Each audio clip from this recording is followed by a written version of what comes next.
is Metal Giant and welcome to another replay cast. Today I'm playing with myself. I know it sounds wrong, but I'm gonna do it, man. I'm gonna do it. Anyways, playing the Foch 155, the French tier 10 TD. Used to be the king of the hill, then it got raped by wargaming. It got bashed in the head and thrown out in a ditch, and then it became the Foch 155 that we know now, with no armor, with no speed, with terrible autoloader that has really bad speed between shots and really poor accuracy with terrible aiming time. So why the fuck would I play it? I don't know. But anyways, I played it.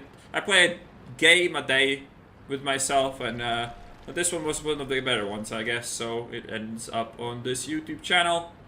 So the first play here looks like we might go for the 113 and the IS-7 combo, but then this M103 presents an excellent target. If we get this tracking shot, well, we might hit too. If we get this tracking shot, and he's one of those players who hasn't learned in 17,000 battles that repair kit is a must-have on a heavy tank, then we might actually kill him, and guess what? He doesn't know what a repair kit is, so we kill him. What a guy, what a gentleman. I do appreciate 1800 free damage, well, almost free damage. Either way, that's like the best trade you're ever gonna get in this tank, and also doing more damage than 750 in a clip of a Foch 155 is quite uncommon these days. So really good start for me, can't really deny that. And while we were reloading, the equipment I would use on this is optics, gun length drive, and vents. You can't use vert stabs, you can't use rammer, so your choice is quite limited, and none of the other choices really make any sense, so that's what we're sticking to. Just checking this angle while reloading. The IS-7 is here now. That could be a problem. Like, the thing about this tank though, in this kind of close range, if they peek me one by one, I'm always gonna get a good trade, even if I shoot him just once. This was a pretty poor peek by me, but since he doesn't pen me, it didn't really matter. I'm not gonna commit to that because even if something else but the 113 shoots me, it's gonna be hard to make that trade worth it, as the IS-7 will definitely hit his second shot. This guy is really poor with his aiming though, and I do get a really lucky shot into his lower plate that also sets him on fire. The 113 is lower health, so, well, not really lower health, but the 113 just presented an easier target, so I went for that. And the IS-7 looked like he was trying to cover his body, but then he didn't do that, so we actually got away with it. I'm pretty sure this IS-7 is just shooting gold into my hull here. He didn't really aim any of the shots into the rangefinder, so he probably was just spamming gold into my hull and hoping to get lucky, which he did get once, but twice he bounced. So that's a pretty good outcome for me for sure. And we kill two tanks in two clips, which you don't really see that often in this tank. As I said, 750 is like the average damage you do per clip, because you either miss two, you bounce two, or they just die before your shells reach them. So doing this much damage per clip is quite an impressive thing in this tank.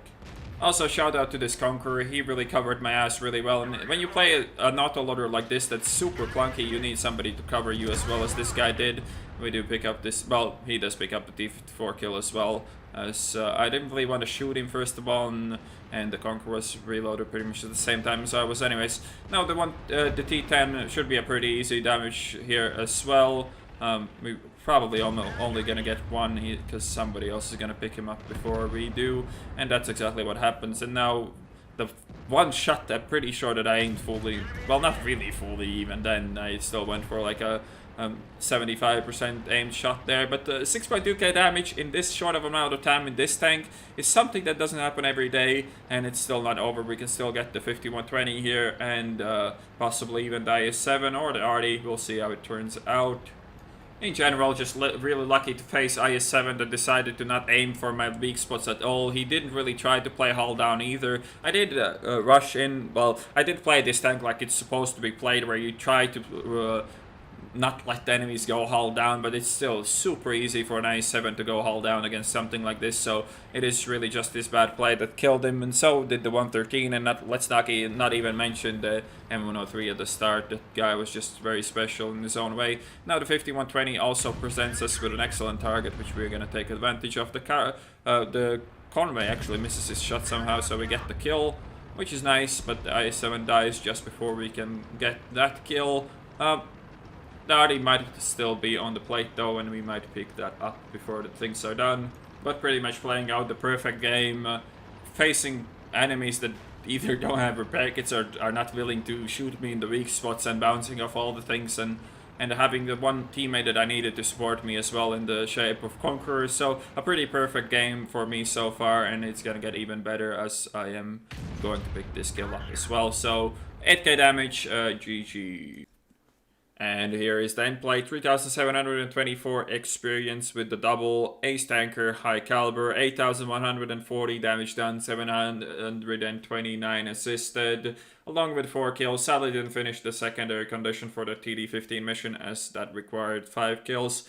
But either way, 1241 base experience, and the good old saying that goes through in World of Tanks is that every dog has its day, every terrible piece of shit tank can have its day if your enemies are silly enough and don't know what a repair kit is after playing 17,000 battles, or don't know how to shoot weak spots when they play their IS-7s. So, yeah, lucky showing for me. We had good time playing with ourselves, so I hope you guys enjoyed this replay cast, and I'll see you on the next one.